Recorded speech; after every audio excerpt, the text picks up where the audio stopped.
Melbourne's bloodiest war started with an $80,000 debt and ended 36 lives later. A birthday meeting in a park triggered Australia's deadliest underworld war. From shelf stacker to killer, how Carl Williams destroyed Melbourne's Moran's children, watched their father die in Melbourne's most shocking Gangland hit. One gunshot in 1999 sparked a 12-year war that claimed 36 underworld lives. Welcome back to 10 by 10 Confidential, where we dive deep into the world's most shocking true crime stories. I'm your host, and I want to thank each and every one of you for watching our videos and being part of this incredible community. Your support means everything to us. If you're new here, make sure to smash that like button, and don't forget to subscribe and hit the bell icon to get notifications when we drop our next gripping investigation. Now let's dive into one of Australia's most brutal and shocking criminal wars, a story of revenge, betrayal, and bloodshed that consumed Melbourne for over a decade. Section 1, The Perfect Storm. By 1990, the streets of Melbourne, Victoria, Australia had earned a dark distinction. Police described the city as the amphetamine capital of Australia. But to understand how 36 people would die in a 12-year bloodbath, we must first understand the criminal empire that made it all possible. Melbourne's underworld had its roots in the waterfront, where the Painters and Dockers Union controlled the docks after World War II.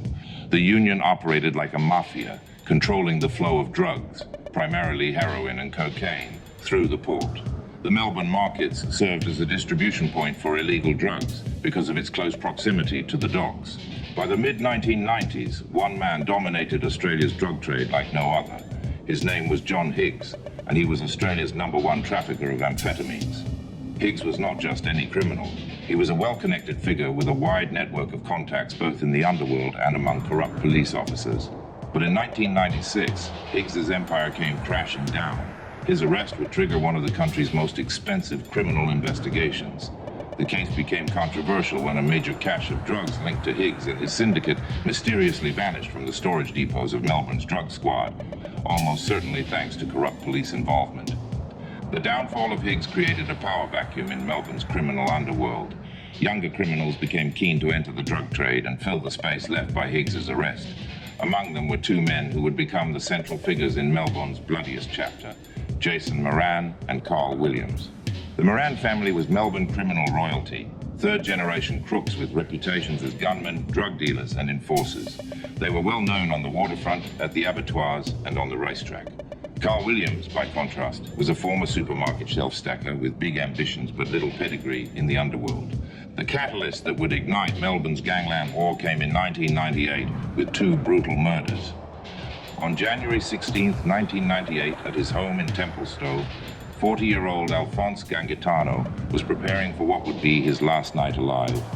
Gangitano was a major figure in the Melbourne underworld and had been a close ally of the imprisoned John Higgs. That evening, as Gangitano went about his routine, he had no idea that death was already inside his house.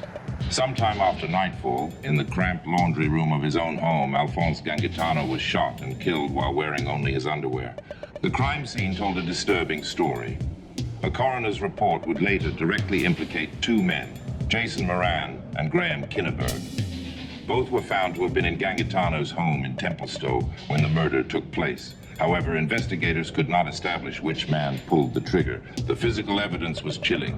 Kinneberg's blood was found on a banister inside the house, and his skin was discovered on a dent in the front security door, suggesting a violent struggle. When called to testify before the coroner, both men were excused from giving evidence on the grounds they might incriminate themselves. But Gangitano's murder was just the beginning. 10 months later, on November 23, 1998, another major underworld figure met his end. Charles Hegialgi, known on the streets as Mad Charlie, was killed at his Caulfield home. The 42-year-old standover man was an acquaintance of notorious criminal Mark Chopper Red and had deep connections to the amphetamine industry. These two murders, Gangitano and Hegialgi, had removed two major figures who had maintained order in Melbourne's criminal hierarchy. Following their deaths, many of their former associates suddenly rose to positions of importance in the underworld, but this power grab would not go unchallenged. Several of these rising figures, including Vince Manella and Dimitrios Valiath, would soon become the next victims in Melbourne's underworld war as various factions fought for control of the lucrative drug trade. The stage was now set for a confrontation that would define Melbourne's criminal landscape for the next decade. On one side stood the Moran brothers, Mark and Jason, representatives of the old guard with deep criminal connections.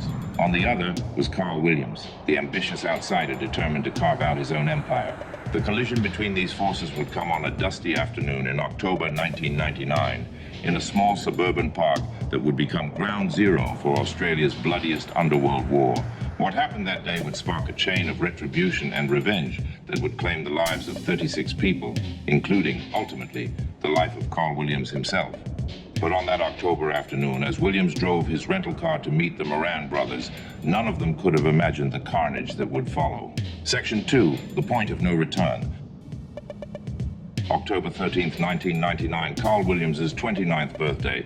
In the northwest suburb of Gladstone Park, Melbourne, a meeting had been arranged that would trigger Australia's bloodiest underworld war. Carl Williams drove his hire car through the quiet suburban streets. He was unknown outside criminal circles, but the man he was meeting had very different credentials.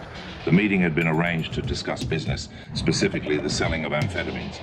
Like many criminals, they preferred to talk in parks and public places to avoid ambushes or police listening devices. When Jason and his half-brother Mark Moran arrived at Gladstone Park, the three men climbed into Carl's hire car.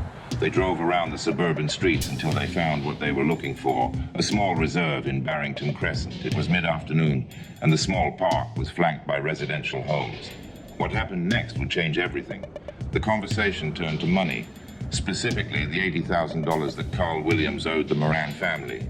Police would later learn there had been a dispute related to a failed amphetamines batch and ownership of a pill press. As the three men sat in the car discussing prices and past deals gone wrong, the tension escalated. Jason Moran had come prepared. He produced a small .22 Derringer and pressed the barrel against Carl's gut. "No, Jason!" Carl yelled. A woman nearby heard those words moments before the shot was fired. The slug tore into Carl Williams' abdomen.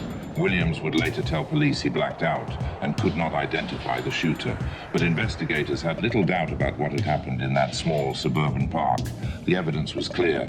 Jason Moran had shot Carl Williams over a drug debt. For most people, a gunshot wound to the abdomen would mean the end of any criminal career, but Carl Williams was not most people. He survived the shooting, and more importantly, he survived with a burning desire for revenge. The Moran brothers thought they had solved their problem. They had collected on a debt in the traditional way, with violence and intimidation. What they didn't realize was that they had just declared war on a man who would prove far more dangerous than they ever imagined. Within 6 weeks of the shooting, Williams should have been finished. On November 25th, 1999, police arrived at a housing commission house in Furclose, Broadmeadows, to serve warrants over a credit card scam. When they found no one home initially, Detective Sergeant Andrew Balsillie returned later and noticed 2 cars at the house.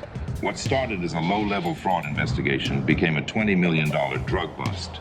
When police burst through the door, they discovered a pill press, 30,000 tablets, and nearly 7 kilograms of speed. Carl Williams was found hiding in a bed, fully dressed. The arrest should have ended Williams' criminal ambitions before his war with the Morans could begin. Instead, he was released on bail, and his plans for revenge continued to simmer. Louis Moran, stepfather to Mark and Jason, would later try to take out a contract on Williams, but there were no takers. Williams, however, had a different approach. He promised his hired killers more money than anyone else was willing to pay. The stage was now set for a conflict that would consume Melbourne's underworld for the next decade. The first strike in this war would come 8 months later, and it would be devastating.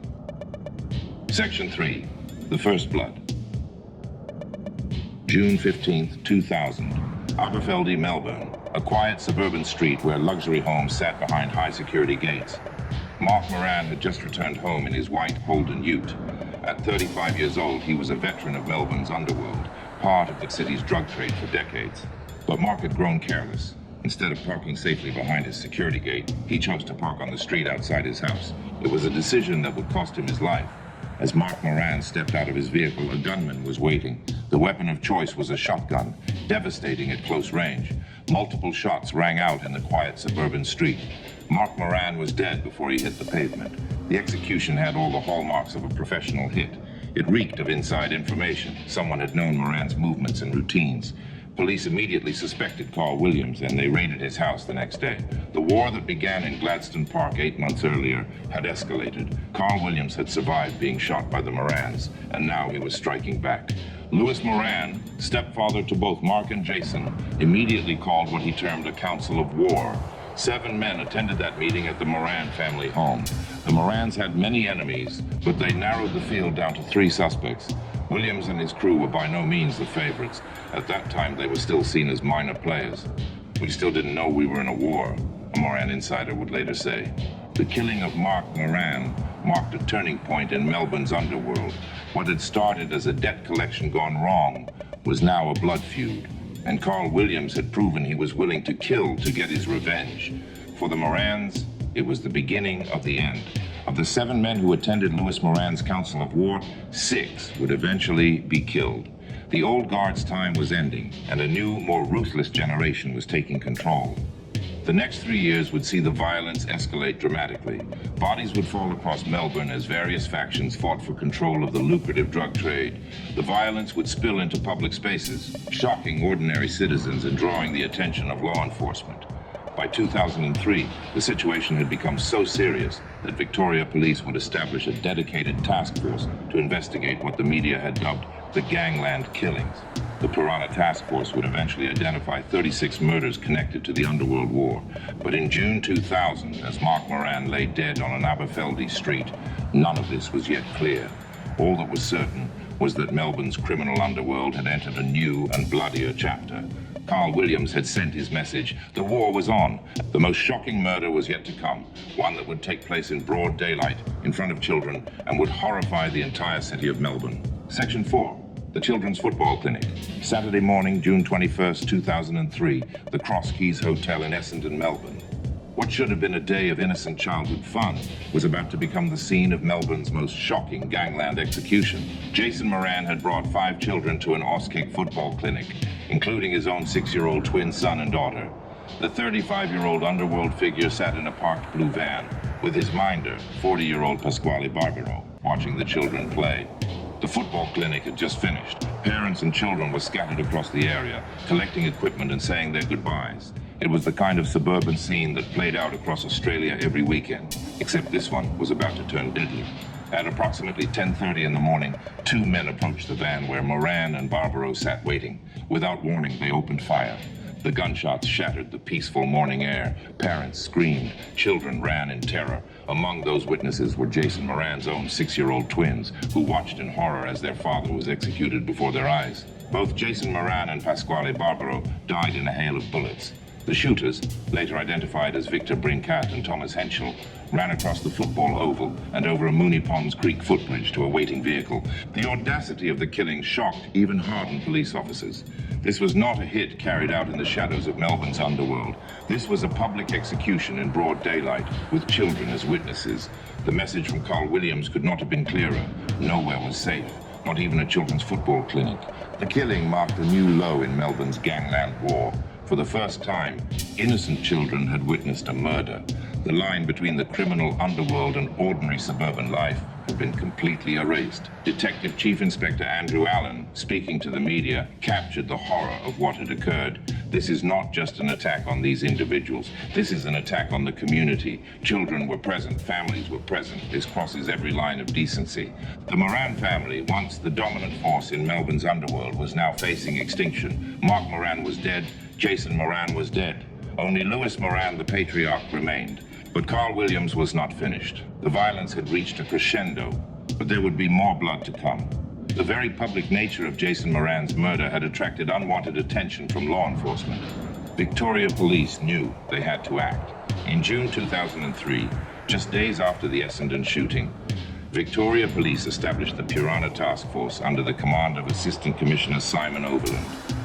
The task force's mission was clear: investigate the Melbourne gangland killings and bring those responsible to justice. But even as police launched their investigation, the killing continued. The war that began in a suburban park in 1999 had now claimed some of Melbourne's most notorious criminals, and it showed no signs of stopping. Carl Williams had proven he was willing to kill anyone, anywhere, at any time. The question was, who would be next? Section 5. The net closes. The Piranha Task Force faced an enormous challenge. Melbourne's underworld operated under a strict code of silence. Few organized crime figures were willing to risk their lives to provide details to authorities, but investigators were determined to break through the wall of silence. The task force employed cutting-edge surveillance techniques. In their first 3 years of operation, they investigated 316 people, made 6,000 hours of recordings from 328,000 telephone conversations, and used 39 tracking devices that helped them spend 22,000 hours following suspects. But the killing continued even as police closed in. March 31st, 2004, the Brunswick Club in Brunswick, Melbourne.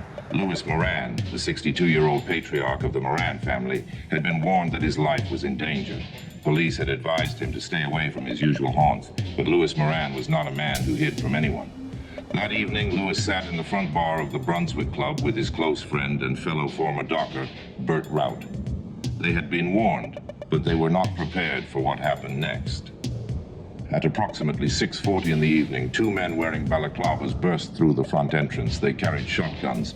Without hesitation, they opened fire. Louis Moran was killed instantly. Bert Rout was wounded but survived. The execution had taken less than 30 seconds. With Louis Moran's death, the Moran family's reign over Melbourne's underworld was effectively finished. 3 generations of criminal dynasty had been wiped out in less than 4 years. Carl Williams had achieved what many thought impossible. The former supermarket shelf stacker had eliminated his enemies and seized control of a significant portion of Melbourne's drug trade. But Williams had made a critical error. His success had made him the primary target of the Piranha Task Force investigation. Police had been building their case methodically, using wiretaps, surveillance, and informants to piece together the conspiracy. On September 17, 2004, Alfonso Traglia, Victor Brincat, and Carl Williams were charged with the murders of Jason Moran and Pasquale Barbaro. The net was finally closing. Williams faced a choice: fight the charges in court and risk spending the rest of his life in prison, or negotiate a deal with prosecutors. The man who had started a war over an $80,000 debt was about to discover that victory came with a price he had never anticipated. Section 6, The Reckoning, February 28, 2007. The Supreme Court of Victoria. After years of violence that had claimed 36 lives, Carl Williams finally faced the consequences of his actions. In a packed courtroom, Williams stood before Justice Betty King. The baby-faced killer who had terrorized Melbourne's underworld for nearly 8 years was about to confess to multiple murders. Guilty, Williams said, his voice barely audible. He pleaded guilty to the murders of Jason Moran in June 2003, Louis Moran in March 2004, and Mark Mallia, whose name had initially been suppressed by the court. Williams also pleaded guilty to conspiracy to murder Gangland rival Mario Condello. The confessions revealed the true scope of Williams's criminal empire. Under a deal with police, he was not charged for his alleged involvement in orchestrating the murder of Mark Moran, Jason Moran's half-brother. It was also revealed that Williams was serving a sentence of 21 years for the 2003 murder of Michael Marshall. Justice King sentenced Carl Williams to life imprisonment with a non-parole period of 35 years. At 36 years old, Williams would be 71 before he was eligible for consideration of parole. The sentencing marked the end of Melbourne's Gangland War. The Piranha Task Force had succeeded in bringing the city's most notorious killer to justice. But for Williams, prison would not provide the safety he might have expected. April 19, 2010, Barwon Prison, maximum security Acacia unit. Carl Williams was serving his sentence in one of Australia's most secure facilities, but even there, the past would catch up with him. At approximately 11:45 in the morning, Williams was in the prison's exercise area when he was approached by another inmate, Matthew Charles Johnson. Johnson was already serving multiple life sentences for unrelated gangland murders. Without warning, Johnson attacked Williams with the stem of an exercise bike. The assault was brutal and swift. Williams suffered massive head injuries and died within minutes. The man who had started Melbourne's bloodiest underworld war was now its final victim. The cycle of violence that began in a dusty park in Gladstone Park in October 1999 had finally come to an end. Carl Williams' death brought a sense of closure to a city that had lived in fear for over a decade. The Gangland War that claimed 36 lives had finally consumed its architect. Thanks for watching another deep dive into true crime history with 10 by 10 Confidential. The Melbourne Gangland killings remain one of the most shocking chapters in Australian criminal history, showing us how quickly violence can spiral out of control. What did you think about Carl Williams' transformation from supermarket worker to crime boss? Do you think the children who witnessed these murders ever truly recovered? Let me know your thoughts in the comments below. If this story shocked you as much as it shocked me, smash that like button, subscribe for more true crime content, and hit the bell so you never miss our latest investigations. Until next time, stay safe out there.